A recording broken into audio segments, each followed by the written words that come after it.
Today's news. Today's news. LA wildfire. We have ash falling from the sky. President orders troops to the southern border. 1,000 from the Army, 500 from the Marines. Nashville school shooting. Investigating disturbing writings. Good morning. I'm Steve Kathan. With the CBS World News Roundup, there's a new fire emergency in Los Angeles. More than 30,000 people have been told to leave their homes because of a fast-moving wildfire that's exploded inside. The Hughes fire is north of the Palisades and Eaton fires, which are still burning. Here's CBS's Jonathan Bigliotti. Fire crews battled advancing flames from the Hughes fire burning in northern Los Angeles County, fueled by fierce Santa Ana winds. The weather is what's predominantly driving this fire, and it's spread right now. They have been struggling to hold back the flames. The concern now being this expanding into the subdivisions here, where there are thousands of people that are trying to evacuate. And while some residents armed themselves with garden hoses, others were wasting no time in leaving. Pretty scary, and I'm not going to take the risk.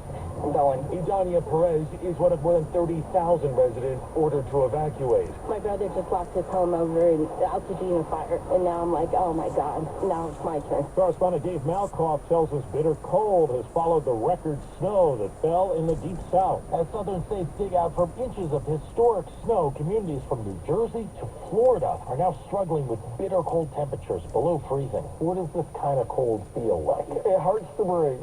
That's how cold it is. Philip Barrier is the manager of Avery County, North Carolina, which was among the areas devastated by Helene in September.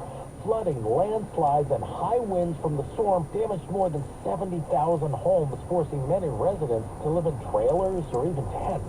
I worry about some individuals that need better housing than what they have right now. Dee Dee Buckner is in a donated trailer that gets cold enough to freeze pipes.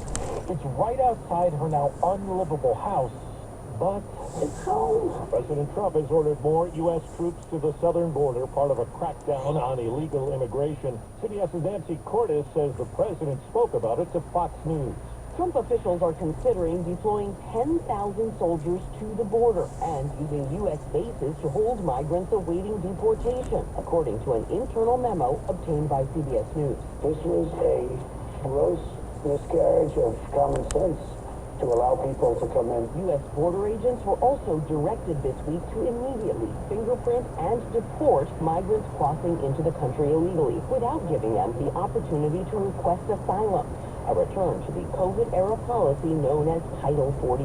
New White House Press Secretary Caroline Leavitt. This is something President Trump campaigned on. The American people have been waiting for such a time as this. Another memo obtained by CBS News. This one from leaders at the Justice Department directs employees nationwide to investigate any instances of state and local officials impeding the Trump administration's new immigration enforcement policy.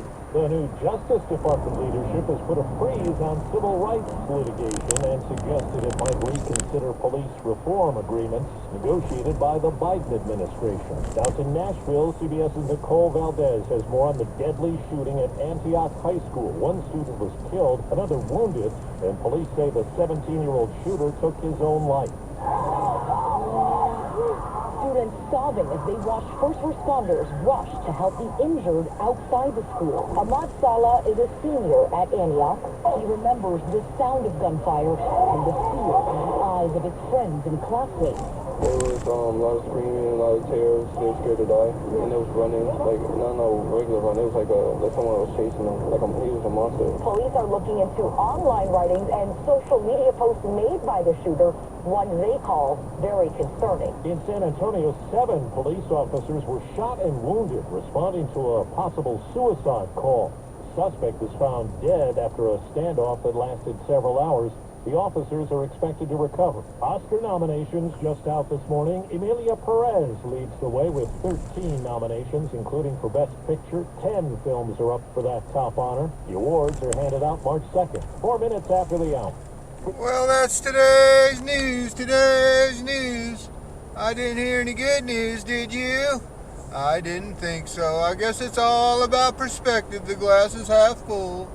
Well, as always, I'd like to thank you again for coming along with me on these Dash Cam News adventures. You know the drill. Peace, love, Ain't all